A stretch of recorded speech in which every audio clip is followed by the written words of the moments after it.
From the river to the sea. From the sea to the river. From the sea to the river. It's fantastic to see so many of you out today for this rally for Palestine.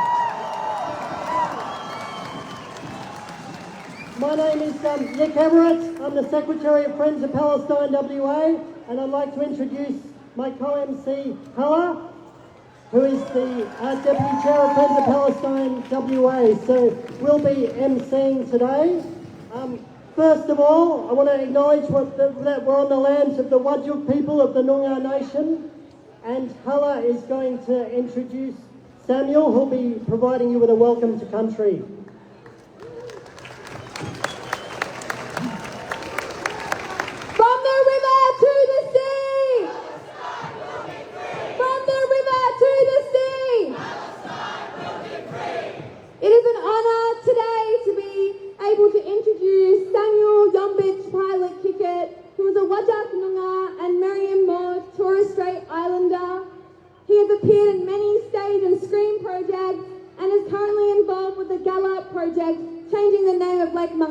Please welcome Samuel.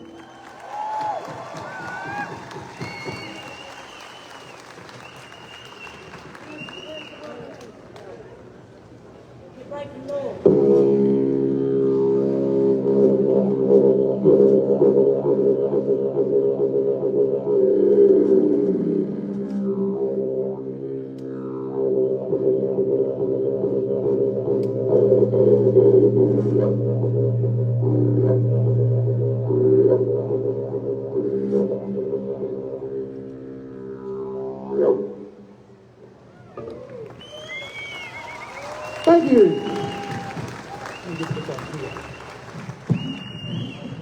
All right.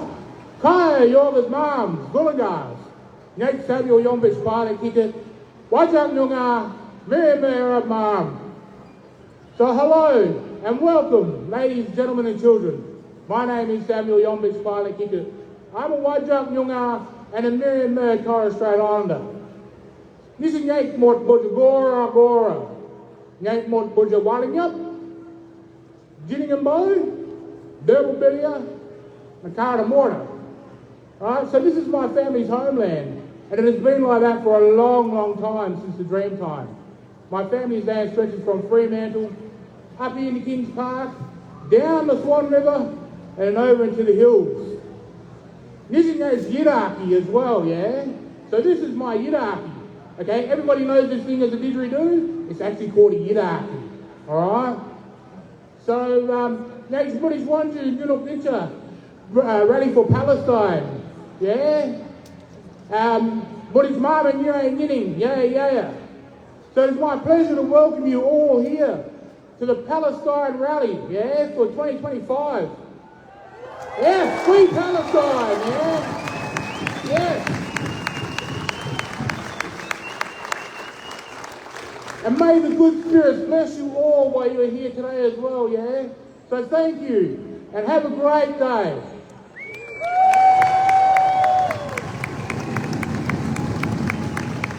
I'm sorry, my name's Loretta Kickett, and I too stand in solidarity with Palestine because I'm here to tell the truth. I am the first bloodline here. I am the first bloodline. That is why I come to you to say enough is enough. Enough of this stolen recognition. And that there, especially here on stolen land. I am too from Yombich's bloodline. He is my second generation grandfather. I'm from Mopoke's bloodline. And here we'll be talking about other different bloodlines here coming into my country here.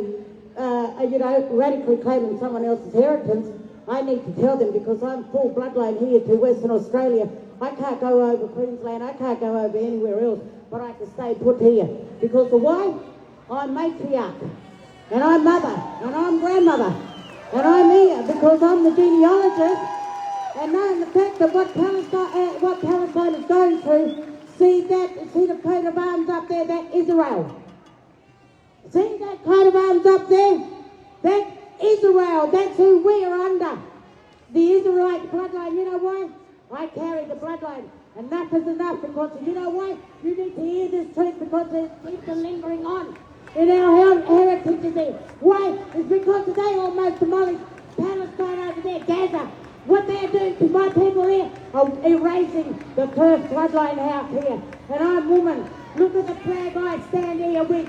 Is my daughter 2 years at the same time as they bombed up Palestine. They took away my daughter. And everybody knows my daughter, and I'm still in Greece. And my ticket mob can think that they can stand here and tell a lie of my heritage. I am Miller. I am representing the Swan River. Go over there, East Perth, South Perth there. You see Miller's Swan there. Miller's Pool. Because I'm here. I'm helping to free you people. And the rivers under Israel, they need to be put and they need to be disciplined. I'm true bloodline. You in Israel here. Tell me what to do. Do free Palestine. Free Palestine! Free Palestine! Free Palestine! Free Palestine! Free Palestine! Free Palestine! Free Palestine! Free Palestine! Free Palestine!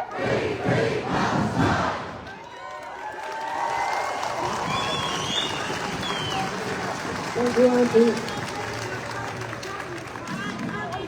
And thanks, Auntie. And yep, that's right.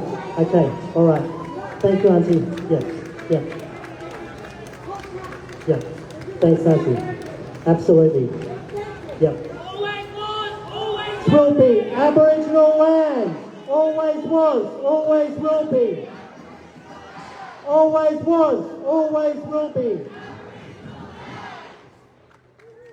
Thank you. Thank you for the welcome. Thank you. At each of these rallies, we've made the point time and time again that it's just the same struggle for Indigenous people here and the Palestinian people who are Indigenous to their land. It's the same settler colonial system which is depriving people of their rights. Israel, like the British in Australia did, Israel today is trying to clear Palestinian land of its Indigenous inhabitants. And we've been saying that now for decades. The Australian government played a role back in 1948 in the creation of the State of Israel. And then back in 1948, during the Palestinian Nakba, the Zionists overtook 80% of historic Palestine. Nearly 1 million people were displaced from their homes. So this has been going on for some 80 years. This hasn't just been going on since October 2023, it's been going on for decades. And we say, enough is enough! Enough is enough! Free Palestine! Free Palestine!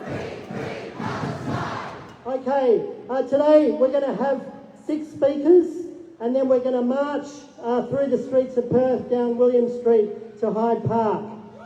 We have over on my right the Friends of Palestine stall, so we have merchandise for sale, we have material. We really want people to get involved. Come to Friends of Palestine meetings, set up a Palestine group in your local suburb, in your neighbourhood. We want you involved, we want your unions involved, we want your communities at your schools, your universities, your workplaces. We are growing this movement across this country. And this morning already we've seen fantastic reports of the rallies that are taking place from Margaret River to Karratha, from Cairns to Hobart. In Hobart this morning there were 10,000 people. Indigenous people support you in your struggle. I am an elder. I am a world-known elder from the Swan Valley. I am also a spokesman for my community, and I represent what's happening over there with the children. Feed them. We are the richest country in the world. We are the richest countries in the world. Send some food to feed the children. Thank you, Uncle Herbert. who stood with us for decades. I was saying in Hobart, 10,000 people this morning. This is absolutely historic. 50,000 in Melbourne, still waiting for figures from Sydney where there are tens of thousands of people now. 500 up in Cairns, 150 in Albany this morning. You are making history. Give yourselves a clap. I want to acknowledge the trade union contingents who are here. I can see ETU flags, CFMEU flags. We have the UWU in the middle, the Maritime Union. Thank you, comrades.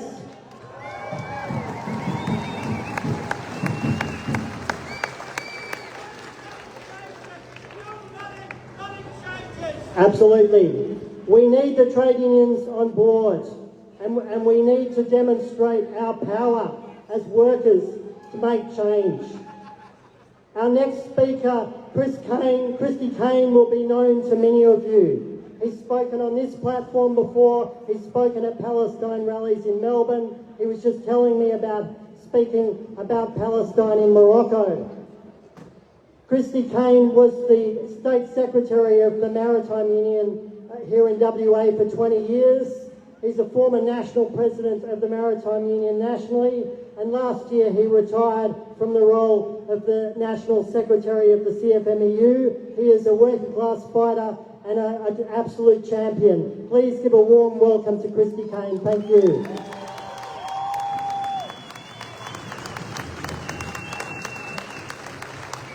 Thanks very much for that introduction.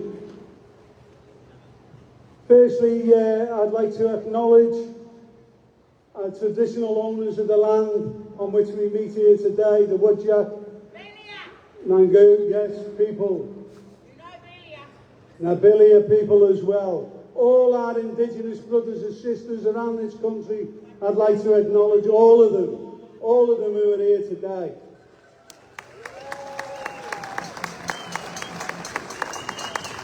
Also, let me start by saying a couple of things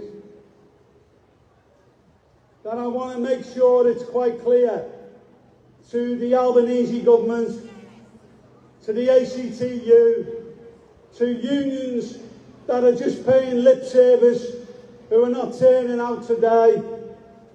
Well, let me say from where I'm standing, as the previous speaker has said, we see the ETU, we see the Maritime Union, we see the CFMEU, we see blue-collar, white-collar workers coming and united together for a cause to free Palestine.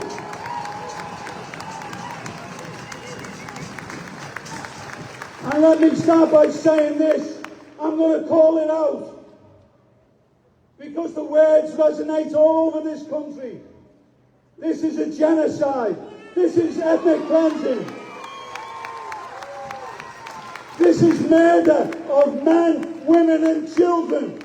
Men, women and children. We need to call it out. Call it out now. Mr. Albanese, stand up and be counted. Stand up and be counted.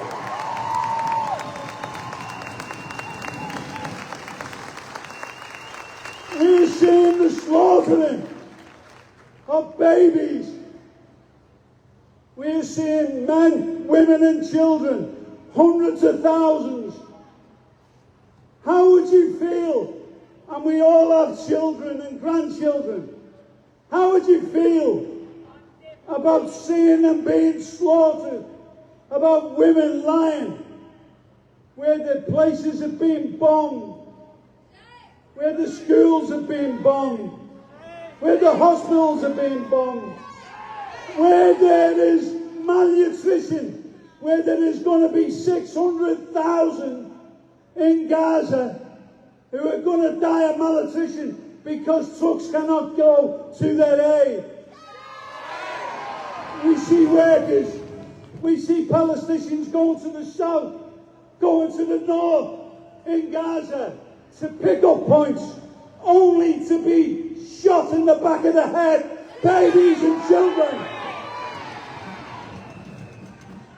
There is no water for 90 days. How would you feel?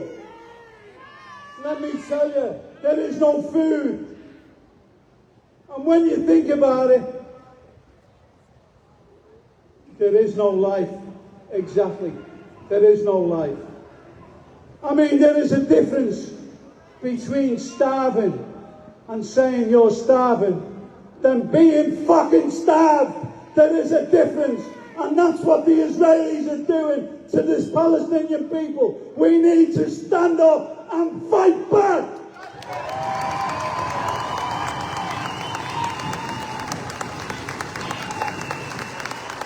We have seen 2,700 humanitarian workers, trade unionists, and I was in Europe last year with the leaders of the Palestine trade union leaders over there.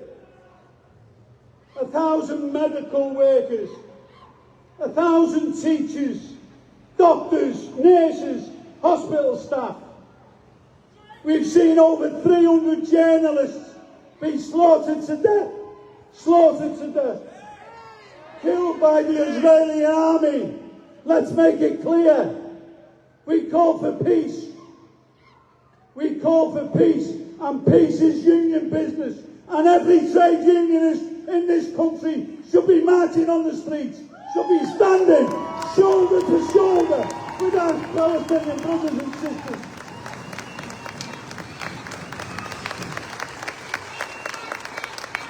This is insane. Can you imagine your legs, your arms, your hands of young babies being blown to bits with no anaesthetic, where they're getting their arms and legs chopped off? How does that make you feel? Mr. Albanese, you should be standing where I am, leading Australians, standing up against sanctions. So I want to say this. What can we say to the Australian people today? Well, there's 4 or 5 things. And when I've said these things, I would need you to, if you agree, put your hands up. 1, we impose countrywide sanctions on countrywide sanctions on Israel. 2, we need a national day of union action, a national day of action, strike action in support of our Palestinian people. 3, we need to impose a 2-way arms embargo, ending the direct and indirect import and export of weapons and components to Israel. We need to end it now. And 3, we support a full legal accountability for Israel officials, Netanyahu included, for war crimes in the international courts. War crimes in the international courts. And 4, we need to expel the Israeli ambassador to Australia and recall our own back. We all, as trade unionists, will continue to rally, will continue to march, will continue to protest until Palestine is free. Palestine is free.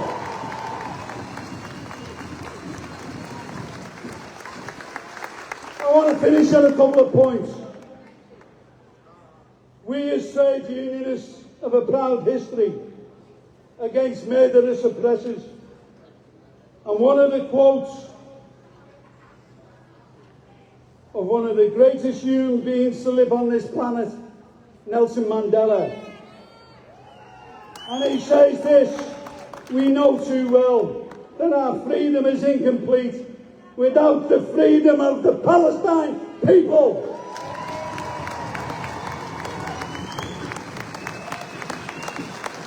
And so I say to all, every one of you here today, every trade unionist in this country, every human being around the world who will stand up and fight for peace, who will stand up for a free Palestine, who will stand up and stop arming Israel, stop arming them. They are killing women, babies, slaughtering them. And let me tell you, as we've seen, with our indigenous brothers and sisters, we march with them, we stand with them, we fight with them. We keep going till we fucking win!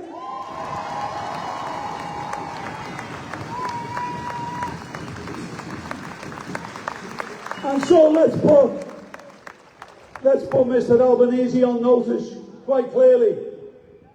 Quite clearly we say that we stand for peace. We stand for our brothers and sisters. We want a free Palestine and stop arming Israel. Stop arming them, and let us all come together as one, united.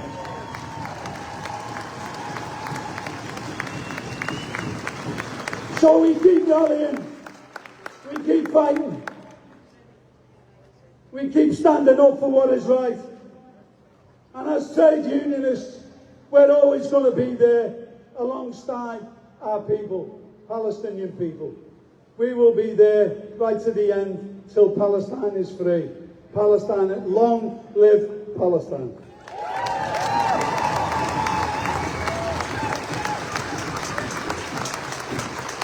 So to all the trade unions out there, I hope you're all going to be marching.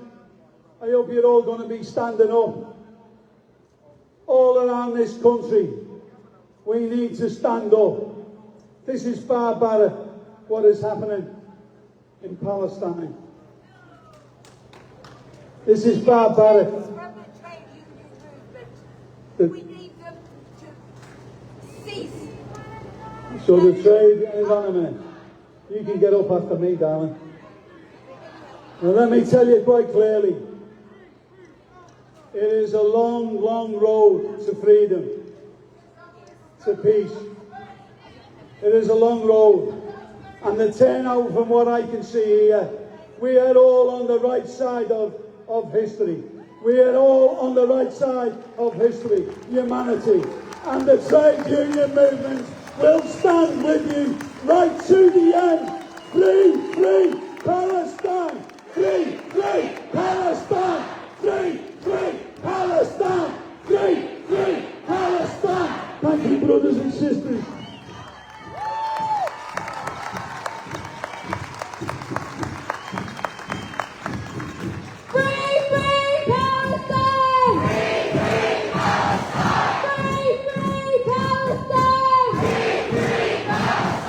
Everyone here today, you are part of the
was elected for the Greens to the Legislative Council in the March state election. And before I welcome Sophie up here, to all the journalists and to all the media who are here today, this is what it looks like to be a principled journalist. This is what it looks like to be a principled person. Please make Sophie feel welcome.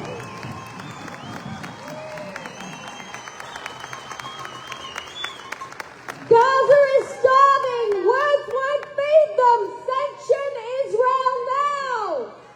Gaza is starving. Words won't feed them. Sanction Israel now. Gaza is starving. Words won't feed them. Sanction Israel now. We are on stolen Wajak Noongar land. I pay my respects to elders past and present. This always was and always will be Aboriginal land. Now, if this is your first march for Palestine, welcome! Welcome to our unstoppable movement! Welcome to our unstoppable movement to end this genocide, hold Israel to account, and sanction Israel now!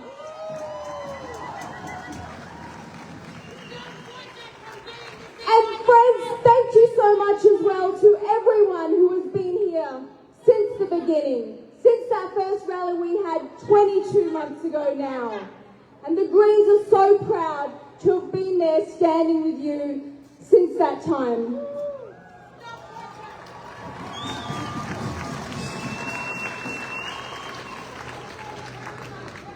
But what is heartbreaking is that we've been saying this for 22 months. 22 months of genocide. We have been marching and emailing and yelling from the rooftops about this genocide. Our leaders can't say they didn't know. But this isn't about vindication. There's no vindication when it comes to genocide. This is about deep, deep despair at the suffering that could have been stopped, at the lives that could have been saved. If governments like this Labor Albanese government had listened to us, if they had not been silent, if they had taken action that has paved the way for this genocide, shame! Shame on Labor! And it wasn't just silence, it was the attacks on this movement, this peaceful, inclusive, beautiful movement that we have built together. They slandered us, they accused us of destroying social cohesion, but thank you for continuing to turn up, each and every one of you.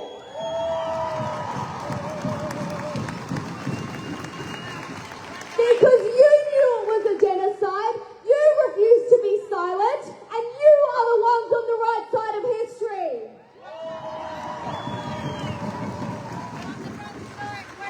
And friends, there is no more important time for us to be on the streets together, flooding the streets across the country.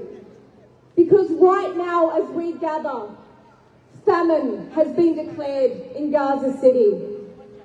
Right now, as we gather, tens of thousands of Israeli reservists have been called up, waiting at the Gaza border for the new offensive on Gaza City. As we speak, this is happening. As we gather, hundreds of thousands of starving, emaciated Palestinian families are being given their marching orders to leave Gaza City. Shame.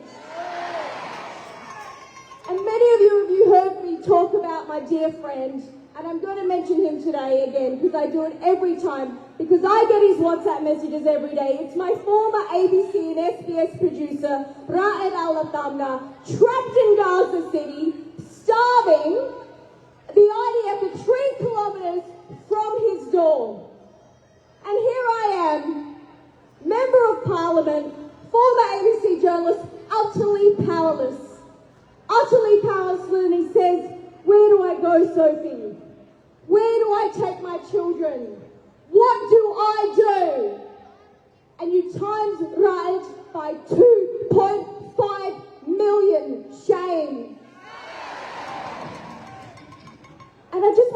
know what one of the ministers in Netanyahu's genocidal war cabinet said overnight.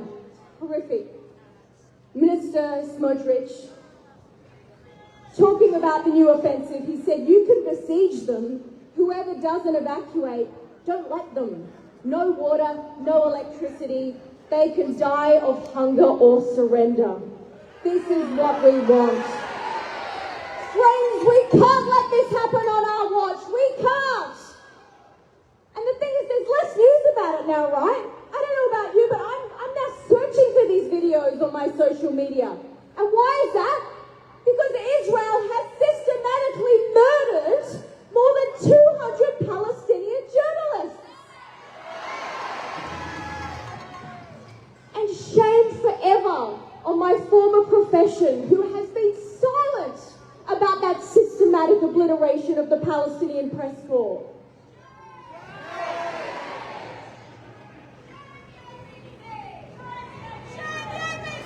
Israel says is not journalism. Israel says is not journalism.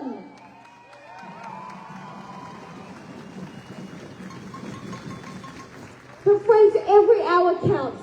Every single hour counts. Because right now, every hour, every bit of food that's not allowed in is causing irreversible damage to hundreds of thousands of children for the rest of their lives. Irreversible damage to babies, to children, as warehouses full of food sit just a few kilometres away.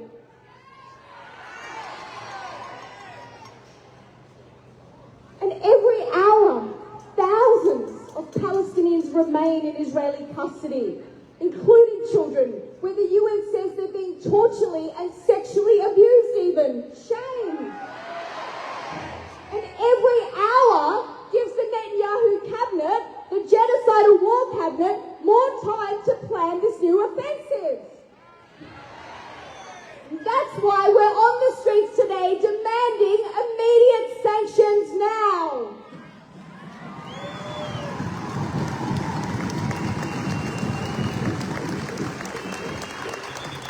Just what will it take for this gutless, cowardly Albanese government to sanction Israel? What will it take? They've sanctioned Russia. They've sanctioned Iran. They've sanctioned Myanmar. But the number one killer of children, aid workers, journalists, they refuse to sanction. Shame.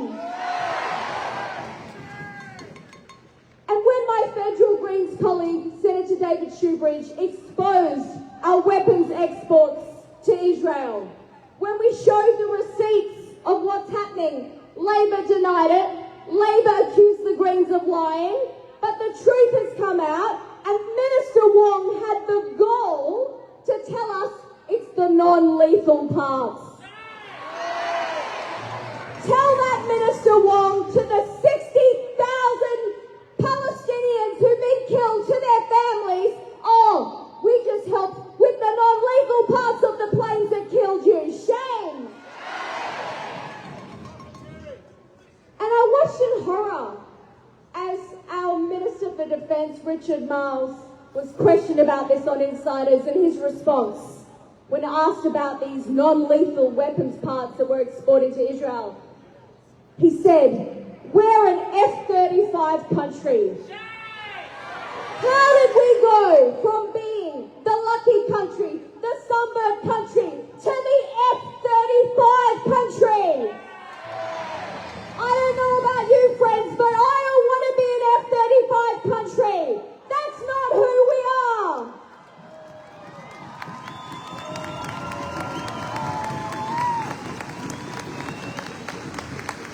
And when it comes down to it, we all know it's about the US alliance. That's why Albo has been so gutless and cowardly when it comes to Gaza. But we've had enough of that. The Greens are calling for an independent foreign policy to end AUKUS now, because we are sick of being aligned with a government backing, arming and funding this genocide.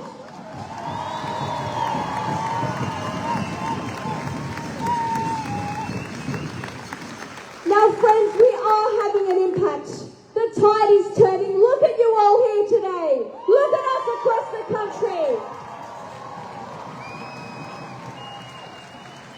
And I urge you, please, if this is your first rally, don't let it be your last. Don't let it be your last. And we need all of us to take more action. We need civil disobedience. We need direct, non-violent civil disobedience for Palestine.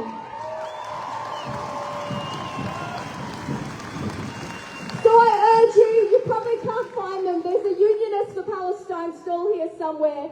Go and find them on social media. Unionist for Palestine WA. We are organising non-violent direct action for Gaza. Get involved.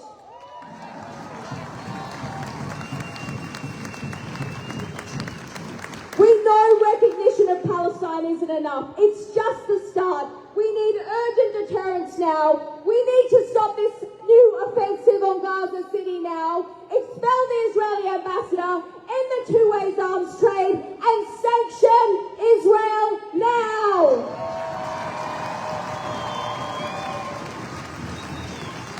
In our thousands, in our millions. In our thousands, in our millions. In our thousands, in our millions.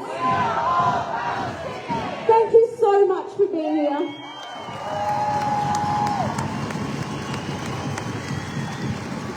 In our thousands, in our millions. In our thousands, in our millions. Well, we've got reports coming in around the country of the protests today. In Western Australia, there are 9 protests taking place across this state. 170 people came to their first protest this morning at 10 in Albany. Bridgetown had a protest of 300 people. Sorry, Margaret River had a protest of 300 people.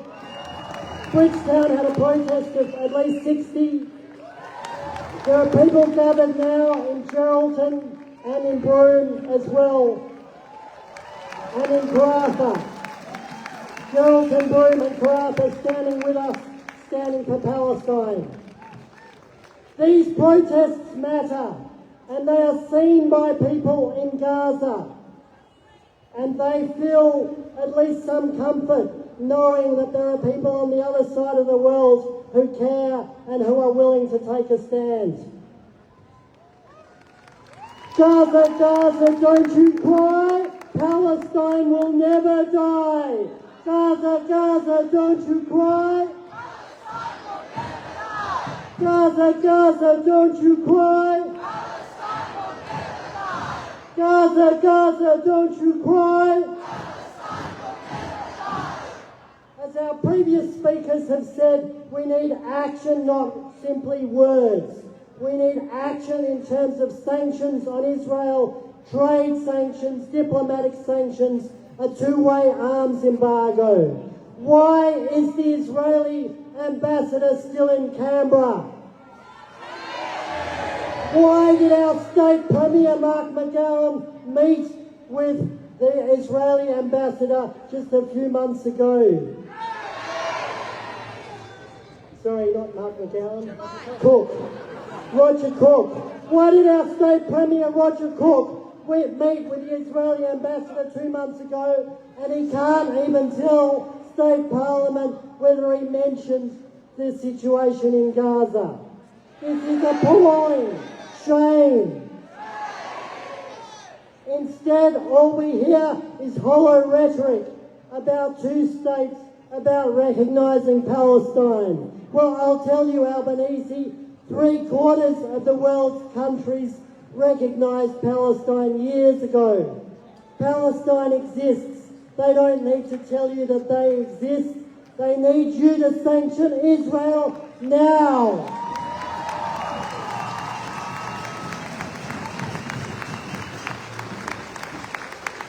I want to acknowledge the work of healthcare workers for Palestine and doctors for Palestine who are represented here today. There are a number of medical workers who have served in both Gaza and the West Bank. I want to introduce our next speaker, Chantel Ni-Cronin.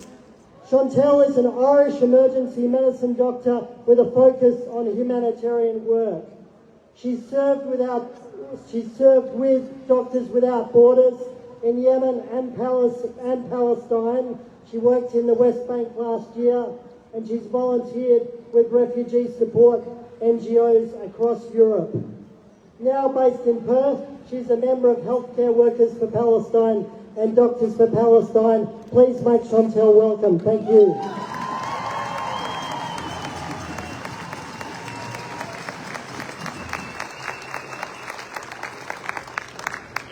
I acknowledge the Whadjuk Noongar people, traditional owners of the land on which we meet. I acknowledge that this land was never ceded. It always was and always will be Aboriginal land. As an Irish person, I am often asked why the Irish are known for their advocacy for Palestine, and the answer is clear. We as a nation suffered our fair share of oppression and of genocide by famine, similar to the man-made famine in Gaza today. Though it shouldn't take this to empathise and to mobilise for justice, I see the same solidarity from Aboriginal communities and their allies here, and I am grateful and inspired to have met this beautiful, justice-driven community here.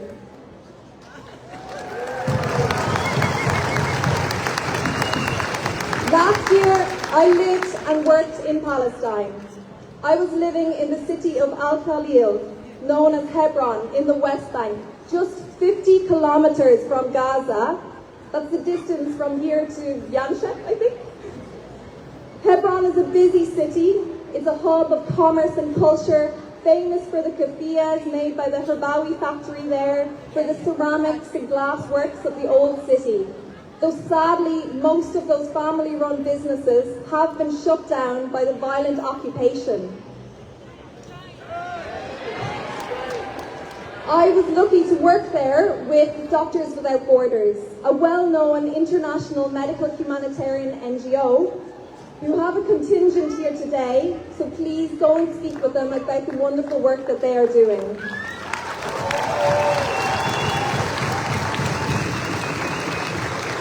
Working as a humanitarian doctor means that besides providing medical care where it is needed most, I also bear witness.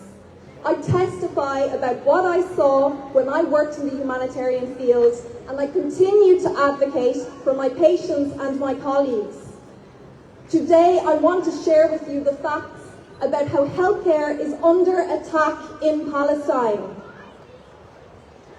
I also want to share my love for Palestine and the Palestinian people, because it is the dehumanization of Palestinian people by Israel and the so-called Western powers that has allowed the current phase of genocide to unfold, and horrifically to continue for more than 22 months now. And I truly believe it is the love and respect and appreciation that we share for our Palestinian brothers and sisters and their culture, and our vocal and active solidarity with them, which will undo this regime of genocide. So please share the Palestinian stories, platform Palestinian storytellers, wear your Palestinian keffiyeh with pride, and speak up for Palestine. During my time working in Palestine, I witnessed these atrocities there. I witnessed the illegal occupation by Israel. I witnessed the apartheid regime, how I as a foreign visitor could walk down any street that I wanted, though sometimes through hostile military checkpoints, while my Palestinian friends could not enter these places, their land, because of their Palestinian identity. I witnessed indiscriminate attacks against civilians. I was subjected to restriction of movement, impacting my and my colleagues' access to our patients. And this same restriction limited patients' access to life-saving care. I saw evidence of violent attacks against ambulances by the IOF. I witnessed multiple breaches of international humanitarian law by Israel. These testimonies are regularly shared by Palestinian people, and they are reported on by organisations such as Doctors Without Borders, Amnesty International, Human Rights Watch, UN Special Committee, and the list goes on. What I want to emphasise here is that this genocide in Gaza is just one component of a decades-long, large-scale regime of violent occupation, oppression, and ethnic cleansing perpetrated by Israel on the Palestinian people as a whole. I said it before, healthcare is under attack in Palestine. For example, Doctors Without Borders has reported that shells and bullets have hit their health facilities where they work, their humanitarian compounds, guest houses and offices. All locations specifically shared with Israeli authorities in order to protect them in compliance with international humanitarian law. So why are they being targeted by Israel? Why is Israel attacking humanitarians and with impunity? The WHO has reported that from January until August of this year alone, there have been more than 300 attacks on healthcare across Palestine. 115 attacks in Gaza and 189 attacks on healthcare in the West Bank.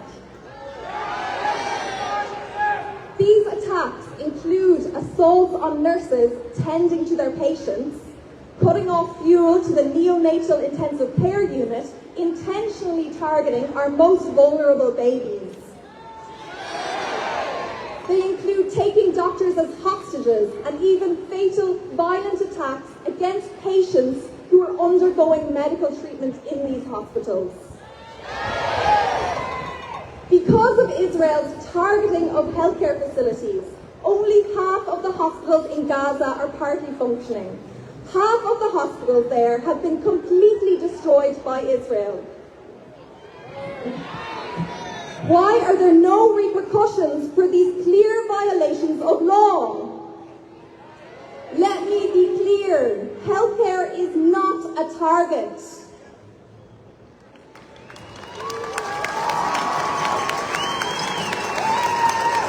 To my fellow doctors, Perth Doctors for Palestine, represented here, to my fellow healthcare workers for Palestine, to this wonderful community and beyond, I hope that we can continue to build on this solidarity movement to demand justice for Palestine and all oppressed peoples here and globally.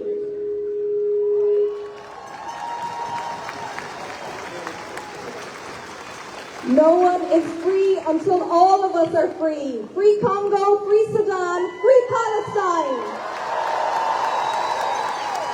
Stop the genocide.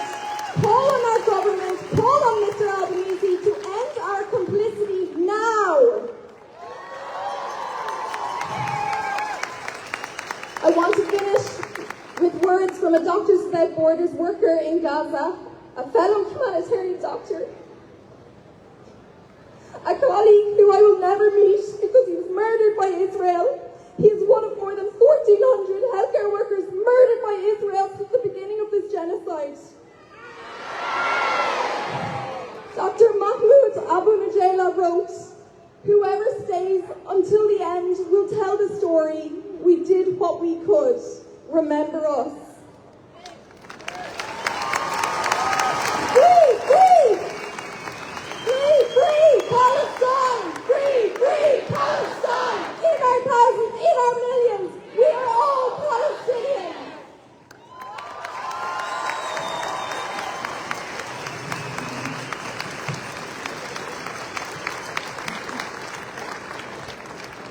When we are the people too, we won't be silent.